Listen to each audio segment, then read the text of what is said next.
Hello again, everyone. Welcome back. This is a stock market update for the week ending Friday, August 15th. All right, we're going to start off here with the side-by-side, the industrials, the S&P 500 and the NASDAQ 100.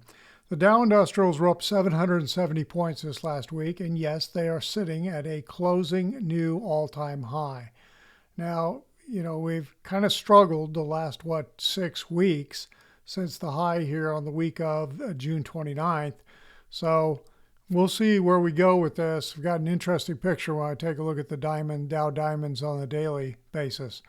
The S&P up 60.35 for the week, also sitting at a new all-time high. We are getting some divergence in here. So we got divergence over 3 weeks. We got divergence in here really since that week I was just talking about. So over the last 6 weeks, we're showing divergence now. Ideally, I would like to be showing it in an overbought area territory, but it doesn't, there's no law that says that you have to have that. When you take a look at the NASDAQ 100 up 100.81, same story, right? Sitting at a new all-time high, and we have divergence over the last 3 weeks. Okay, now I talked about this once before, where Ryan Detrick put this out on August 1st.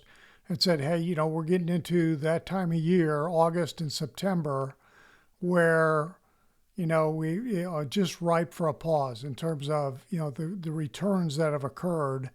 And he gives all the color coding right in here, since 1950, past 20 years, past 10 years, post-election year, etc. Well, it's not a pretty picture for the seasonal for August and September. And then I saw this just the last couple of days. Actually, it was yesterday. Warren Pease put out this post and said, "Hey, corporate buybacks were really supporting the market during the sell-off that occurred at the end of April, into the beginning of May. But come as we approach the end of August and September, October, we're hitting a dry zone." So I thought, wow, you see this in terms of a dry zone, in terms of corporate buybacks, and you see the seasonal that Ryan was talking about, and you're like, okay, so when you start to see other things like this on the Dow Diamonds Daily, I put a post out on Wednesday, I guess maybe it was Thursday morning, talking about the megaphones or broadening tops I saw on the indices weekly charts. And I was really seeing them best on the Dow Industrials and on the Qs. Okay, I believe those were the two. I don't have it right in front of me. But anyway, what I wanted to show you was what's showing up here on the daily on the Dow Diamonds. And this just doesn't occur very often. That's why it gets your attention. Now, it could be that we push just a little bit higher in here. Maybe we even do a little throw over. We'll see what happens, but we're right in that zone where this thing could reverse down hard at any moment. Now, talk about a throw over. That's exactly what we got in here on IWM. Okay, so we've got a very similar type pattern in terms of the broadening going on the daily over July and for the last month and a half. Okay, and we had a little bit of a throw over that trend line I drew here on Wednesday. And so now, if this is the case, this should start to roll over and head back south. That's what I'm going to be looking for. Okay, now I want to pull up Bitcoin ETF GBTC, the Grayscale Bitcoin Trust. And I know we've got IBIT, the iShares Bitcoin Trust, much more heavily traded, same exact picture. GBTC just has more history in terms of the chart, the chart patterns, etc. They had a pretty disappointing end of the week in here on Thursday and Friday, but the thing that caught my eye is, I know I talked about this last week, about 17 months after the halving kind of thing as a target. Look what's going on with the weekly. Just when you cut away all the noise, it sure looks like a wedge pattern, doesn't it? And, that usually has bearish implications. And when you look over here at the monthly view, it looks to me like we are right at a resistance line that's going across the highs of 2017 and into 2021, and we're like right there, okay?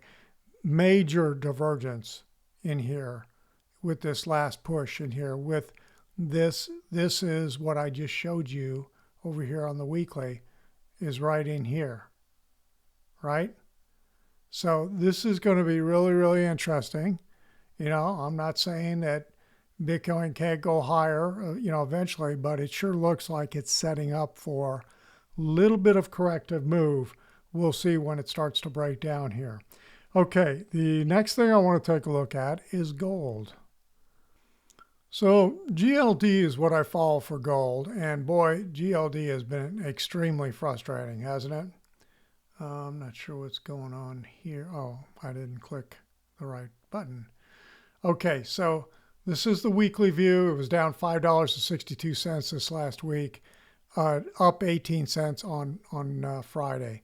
But man, I mean, this is just, look at this mess. And you look at this and go, what the heck is going on? And so I've had a bullish count on this. Here's what I think's happening. Now, this isn't perfect, but I tell you what, it may be close. I've been calling for this to be in a fourth intermediate wave. And, intermediate wave 2 down here, it took a long time to play out and finish, okay? We haven't even gotten as long as wave 2 yet. But I think we're getting close to ending it because when I started to look at this, I thought, I think we got a WXY combined corrective pattern in here of what looks like a zigzag, okay, connected by the X wave, a 3-wave X wave, and then we have a triangle.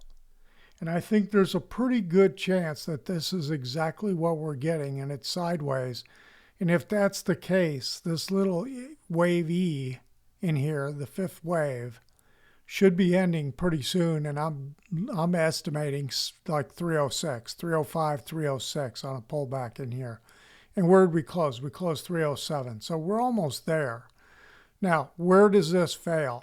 Okay, it fails if we go below this low right here, which is 300.95.